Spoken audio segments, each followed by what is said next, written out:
Digit is here. Andrea is here. Matt Burr is visiting with us again. Pat Sullivan is here. Pam is here. Don't forget your cats. Nick is here. Ray is here. Danny Sorkin, Kay Schweitzer, and Jen Raffins. I'm not sure who Jen Raffins is. Jen, hello. Good morning. Who are you? Hi, good morning. I'm a friend of Andrea's. Oh my, oh my, oh my. Well, welcome. Hi. Do I'm you gonna have a I'm gonna cat? I'm gonna change my name so it's not all I'm not here in my Rev Gen capacity. I'm here to hear a good word. So Okay. Now, do you have a cat? I have two cats. Oh, you got to send us a picture then. We're doing cats next week. We in the weekly we put out we put lots of Okay. pictures. So you have to send us a cat I'll work on pictures. that. I actually have to turn the video off for a second because I am finishing up feeding these cats because on my Sunday off, I've just moved. To So where? Okay, where have you moved to? Roanoke, Virginia. Oh, okay. Are you So taking I'm up gonna a congregation there? Are you teaching there? What are Yes, you? yes, the Oh, okay. Unitarian Universalist Church of Roanoke. Start on Okay. Thursday, the 1st. Okay, good for you. Welcome, welcome, welcome, Thank welcome. you. I'm very glad to be with you all this morning. Thank you, Nick. I'm gonna, like I said, I have to actually feed the Okay, cats. go So I'm feed them. gonna Go mute feed them. No and problem. No video problem. off for just a second All right, and no listen problem. for just a second, and then I'll give you all more of my attention. But I'm so glad to be here. Thank you. Okay, all righty. We got Bobby Vance and Pat Kincaid, and I've got a bunch of announcements. Are we ready? First of all, Jeff Ryder had a birthday. Some of you remember Carol and Jeff. They are up in upstate New York. No, not upstate. They're just outside of New York City, and they're doing very, very well. Pat Kincaid is here too. I see. Okay. Isabel, who's the next to the youngest daughter of Angie, has now moved to Gainesville, where she's starting at University of Florida as I think as a junior. She's moved up there, and she had a birthday this week. And Cindy Deitch. Cindy Deitch and Larry are entertaining their grandchildren and are exhausted. Ha! They said it's nonstop. Yes, okay. She has a birthday coming up too. Leslie Ann Timlick. Leslie Ann and Margarita Santelier have been together forever. In fact, I did their when we had commitment ceremonies. Some of you'll remember we had commitment ceremonies because gay and lesbian ceremonies were illegal, marriage ceremonies. I did a commitment ceremony. Then they were legal. I married them legally. They have been together, I don't know, 20, 29, 30 years. Leslie Ann had major, major surgery where they opened her up literally, and they had expected to find cancer. They found none. They were absolutely dumbfounded. They did an anti-cancer wash on the inside of her. That's the best. I'm putting it in layman's terms. They were hoping that if anything was cancerous, that it would show up in this thing that they do. They found nothing, absolutely nothing. Had to remove nothing. They said that is incredibly rare. Um, they had her up the second day in the chair doing exercises. She's not happy, but they're having her exercise already. Cancer free. Margarita is exhausted. Grant is exhausted, but everybody is doing well. Serge Cruz joins us again on the board August 1st. And I have a major announcement for all of you. We were approached by Anunnaki, a beginning third year student at Meadville Lombard. He is thoroughly disabled and is a straight A student on a full scholarship. And he needed to be an intern with a congregation that understands and begin to understand disabilities. He has a program he's putting together, and you'll hear more about this, dealing with disabilities every month from all the way from September through each month through the end of May, in which we'll be dealing with specific disabilities, meeting once or twice a month, and he'll begin to program that out. And the board voted unanimously to welcome him as our first intern. I met with Meadville Lombard, and they are excited to recommend him to us. And Cindy Deitch, are you there? Cindy Deitch, you're not hiding from us. Where are you, Cindy? Yes, I am here. Yes, congratulations. We are your 42. 52. Her nose just grew too. She's got a birthday coming up. Nikki Lindquist is here too. Where did Nikki go? Nikki's here. Cindy and Larry are here. Again, a nice morning. bunch. How are you, Nikki? Nikki, we have Good. a friend, Jen Raffensberger is a friend of Andrea's, and she's come to visit us. She's starting on August at a UU congregation in Roanoke. Matt Burr is also a friend of Andrea and Michelle's, and he's visiting with us too again. So good morning to you all.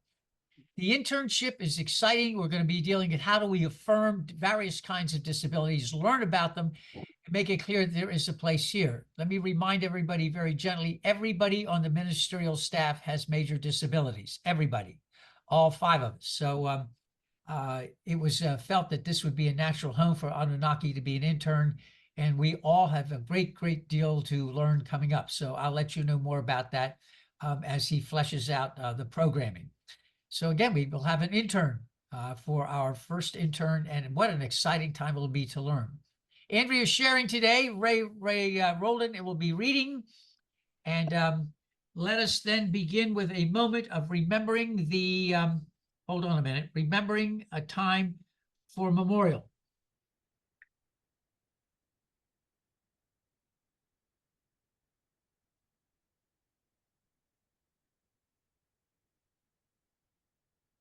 Jen, this may be new to you. A lot of UU congregations have a lighting, a ringing of the bell or a lighting of a chalice.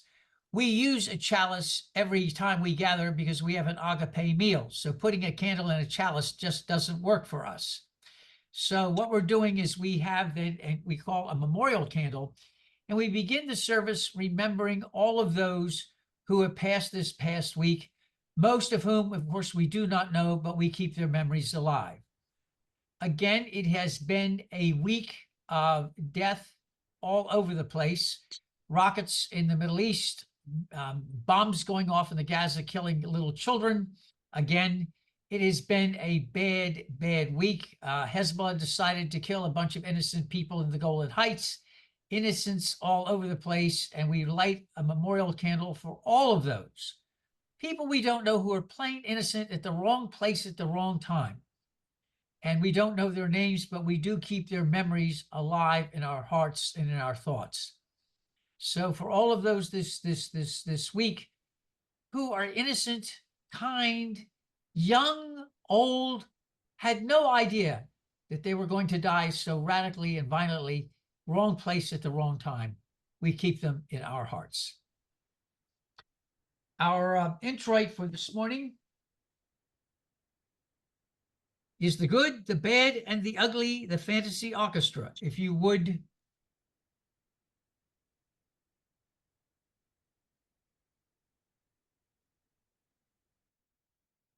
Our call to worship this morning, those of you who wish would say it with me.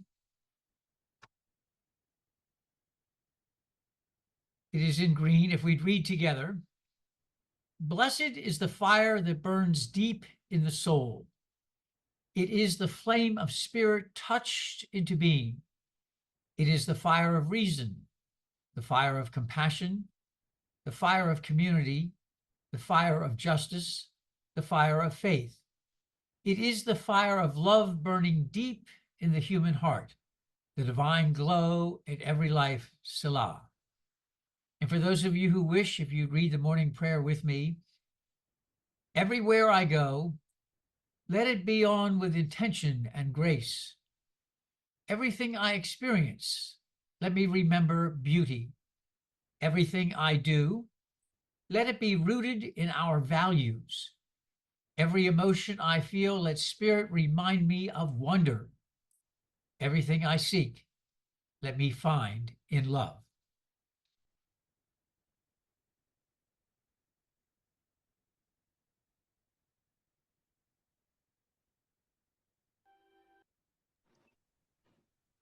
Ray Rowland is going to read for us this morning. The first one is from Child Rowland, To the Dark Tower Came. Ray, if you would. Good morning, everyone.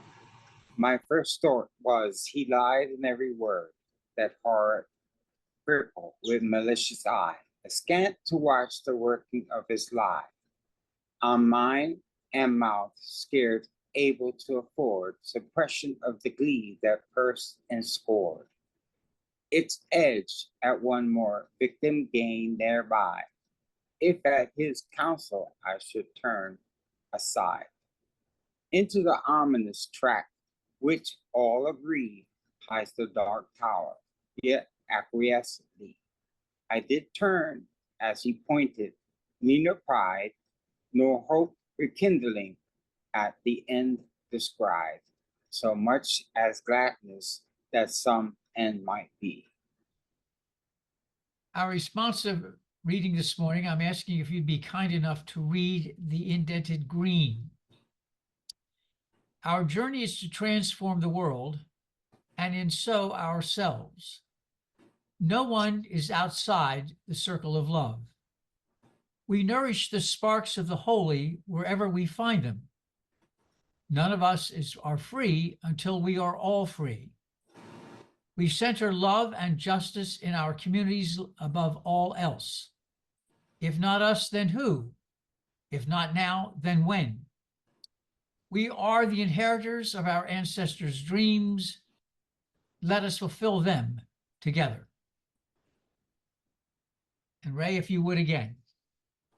Few, if any, seem to have grasped the principle of reality. New knowledge leads always to yet more awesome mysteries.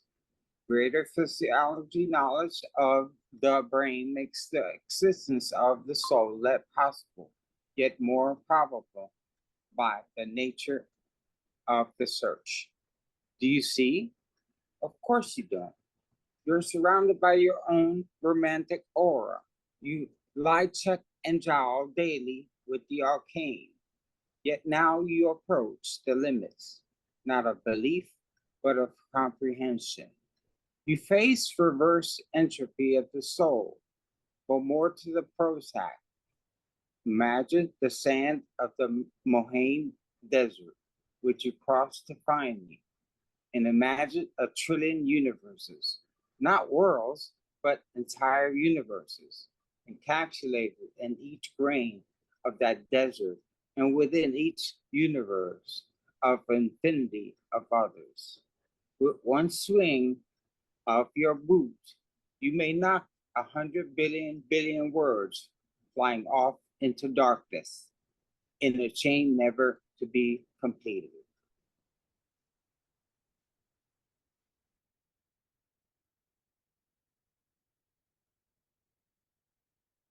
Okay, Andrew, you need to unmute. Okay, I did. Sorry.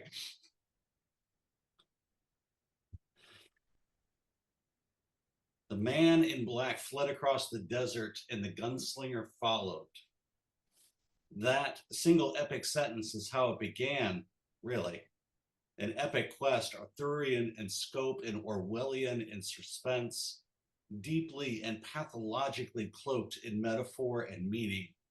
A saga that spans some 6,000 printed pages. The story of a man and his singular obsession to fight God.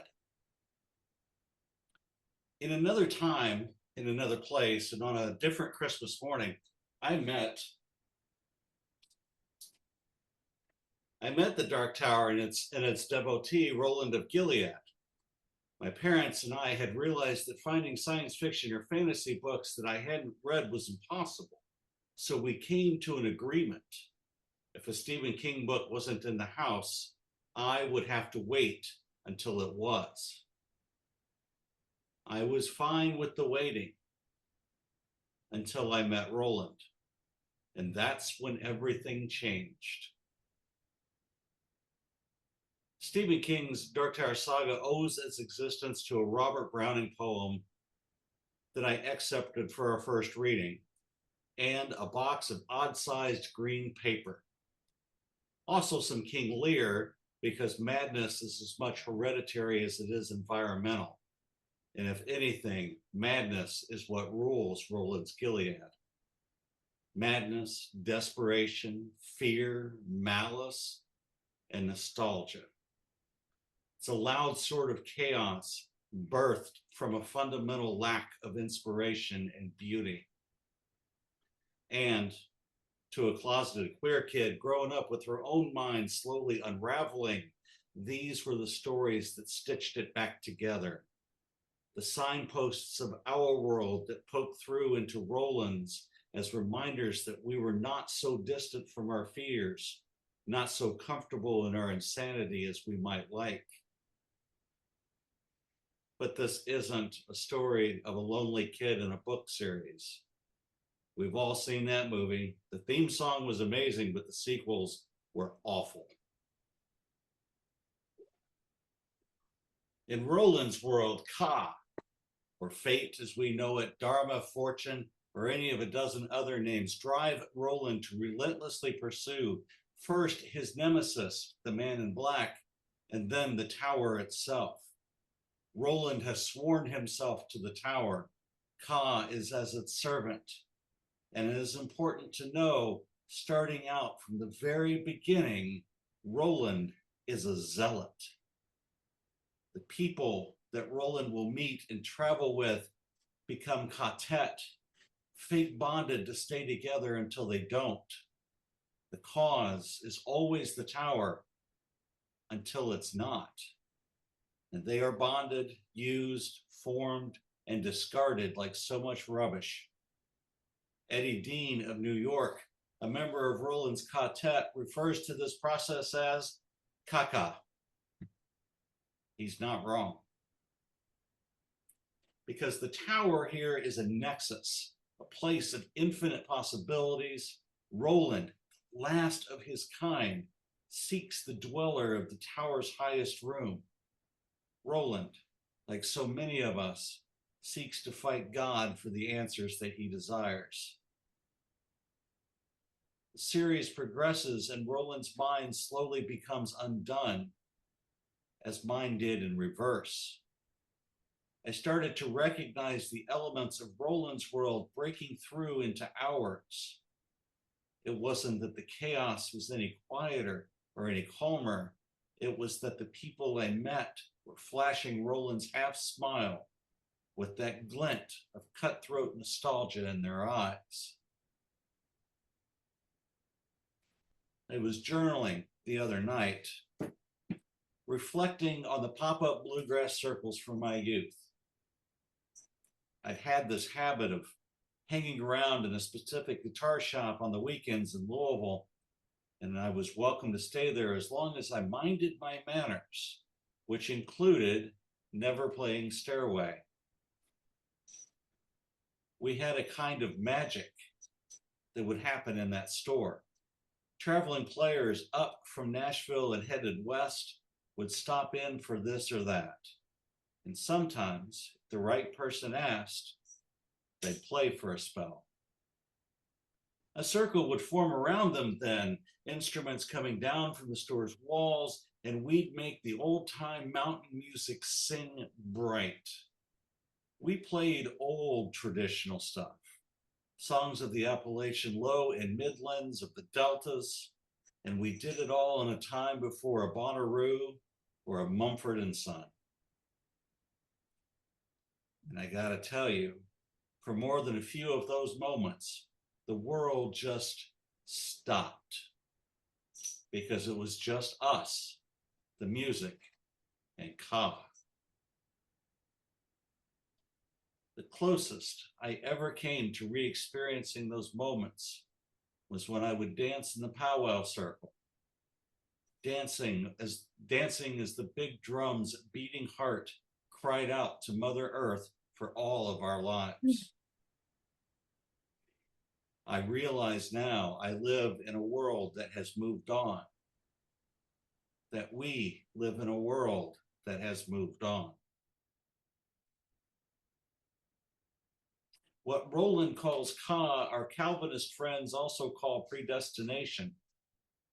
We as individuals are bound to a particular individual understanding of an unknowable future. And when I'm especially cranky, I call that Kaka. In tarot, the Tower card is a profound lesson. Transformation and spiritual growth often involve upheaval. And in that upheaval, dismantling our old ways of thinking and being encourages us to embrace change, even when it feels disruptive, as a necessary step on our spiritual journeys. Consider, in the tower, the choice of where to go is always ours.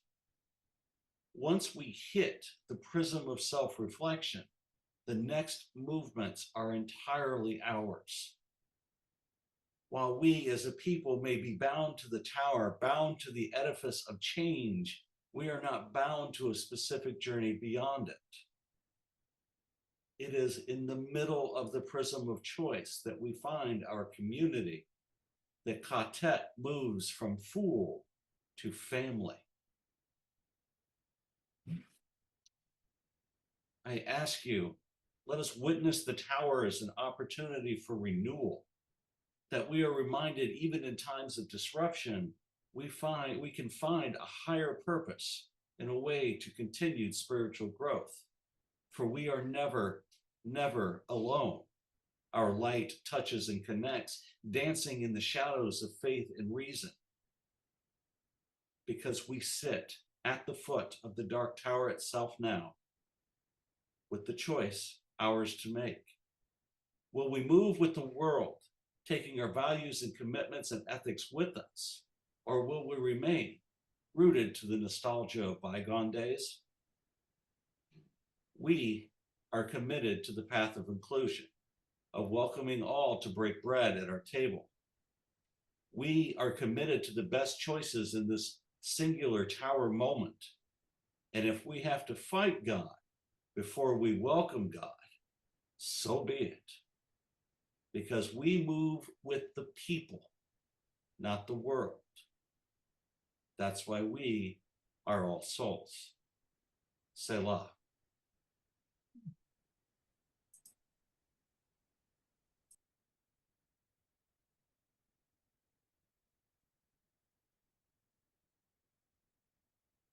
You have heard many televangelists with the voice.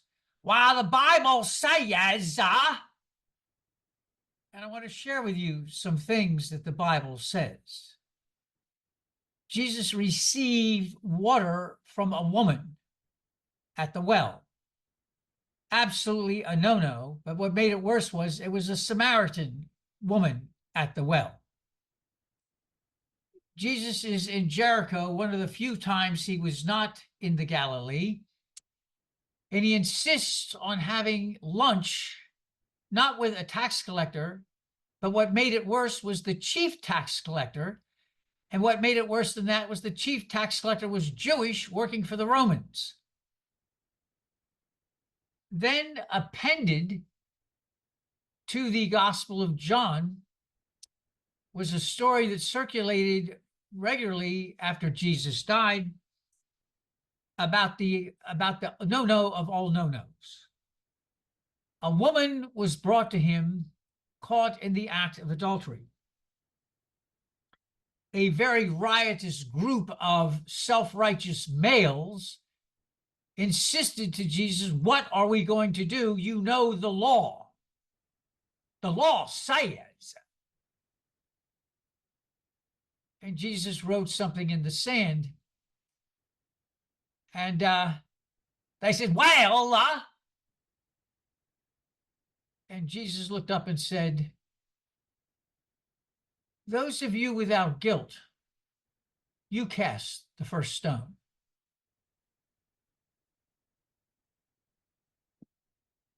Diversity, equity, and inclusion. This meal that we have every time we gather was called originally an agape meal, a meal of love and affirmation. For the Samaritans among us, the tax collectors among us, those that need to be forgiven among us, for all of you publicans and sinners like me, for all of you, no matter who and what you are, come and be affirmed and gather with us. we symbolize this simply with a simple flat piece of bread and a common cup. And we share both together. And then showing our childlessness, we read the following words, and I ask you to repeat them after me. Promise me you'll remember. You are braver than you believe, stronger than you seem, and smarter than you think. God didn't promise days without pain, laughter without sorrows, sun without rain. But the divine did promise strength for the day, comfort for the tears, and light for the way. And Andrea will lead us in the concluding prayer.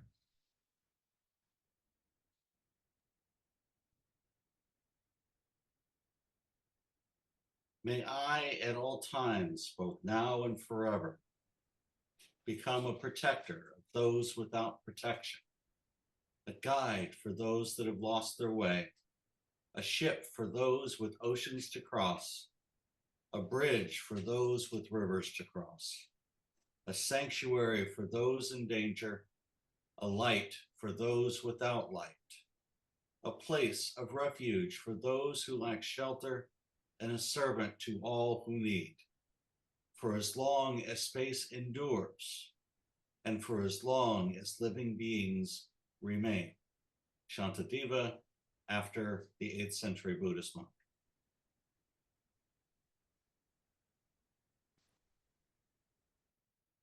Our parting blessing, as usual, is a weird blend, Irish and Hindu.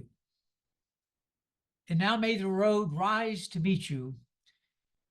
May the wind be always at your back. May the sun shine warm upon your face. May the rains fall softly upon your fields. And when we meet again, may the divine in me greet and embrace the divine in you. May we go in peace. Amen. Before you all go, let me be sure to say hello to everybody very, very quickly. And to share with you again, we have an intern coming for the fall who will be dealing with us for a whole year about disabilities, how we affirm and embrace disabilities and disabled amongst us. And this is something brand new, and I share that with you. So we say hello to Felix, and thank you, Digit, for tech. Thank you, Andrea. I've gotten spoiled between Andrea and Michelle and Larry, and Besa from time to time. The words you bring, just thank you. And the music, where did you find that last piece? Just thank you enough. The last piece, the Parting Glass by Peter Hollins. I've never. It's a classic traditional Scottish drinking song, really. But I first heard that Peter Hollins version in a Spotify Discover Weekly list like 3 years ago, and it just lived in my favorite songs ever since. Thank you. Thank you. Andrew will be with us next month again, and again after that, and after that. Nick is with us this morning. Thank you, Nick. Ray, thank you very, very much for reading. For those of you who don't know Ray had 2 massive strokes. Should not be able to read or ambulate at all. He reads beautifully, ambulates well. He is a miracle walking. We always appreciate Ray reading for us. Jen is visiting with us. Jen is visiting with us, Roanoke, Virginia. Thank you, Jen. Gail and Tom from Port Orange. Nikki from down there in oh, come on. The Bay, Cutler Bay, which I remember is a tiny town of now 50,000. Pam is up in New York City. Good morning, Pam. Bobby Vance is in, oh, come on, Kissimmee. Pacton Care is here in Miami. Matt Burr, where are you? Where are you from, Matt? Are you in Illinois? Actually, we're in Tampa. And Tampa. Yep. All right, good. You're right next to the famous multi-town of Oldsmar, where Digit Grimmy is from. Oldsmar. Danny Sorkin is up there. Danny, good morning in New York. Cindy and Larry from Port Orange. Chris Lee from Taiwan. Barbara Young from South Miami. Cecilia from down the street. And Kay Schweitzer from near Merritt Island. I'm in Melbourne. Melbourne. I thought it was Merritt Island. Okay, Melbourne. All right. Well, thank you all very, very much for being here on this middle of the summer. We keep going. We keep going. We've got lots more coming up this summer and more about the intern in just a week or so about new ways of learning how to be better to more people. And again, bless you all. We see you soon. Bye-bye now. Bye-bye all. Bye-bye. Have a good day. Thank you, Bye-bye. Ken. Bye. Bye-bye. Thank you. Goodbye.